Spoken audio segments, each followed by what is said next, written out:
Hey guys, this is Armand with Ceramic Pro, and we're here in San Diego, California, down by the coast, near the beach actually. And I just wanted to share my own personal experience with using Ceramic Pro and my beloved barbecue. I love the barbecue and I use it all the time. I purchased it in May of 2016 and I coated it with Ceramic Pro. As you can see, this whole entire side is coated with Ceramic Pro. This side here isn't actually. And I wanted to share with you guys how beneficial it is to have Ceramic Pro on a product like this that's stainless steel. It provides ease of cleaning and, as you can see, maintains the finish much better than the factory finish.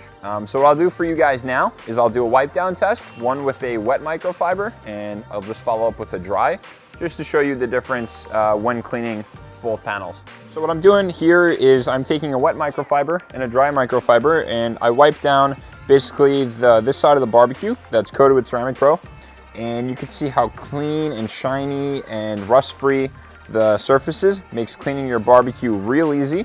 And I really want to point out these knobs here. I love having clean barbecue knobs, and this is a simple wipe down, and you can see that there's no rust, there's no grease. It's pretty much in perfect condition, and this has been outside for almost 4 months now.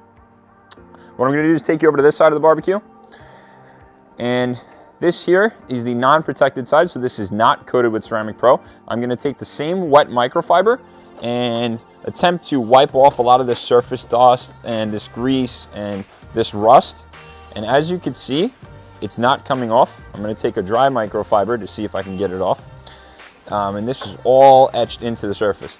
So if you really want to keep your barbecue clean and shiny and maintain that stainless steel finish, you really need this product on there. I also want to show you the difference in knobs. So take a look on this side. As I go to wipe off, this surface rust does not come off. So it really kind of hinders the finish and the appearance of the barbecue that you spent so much money on.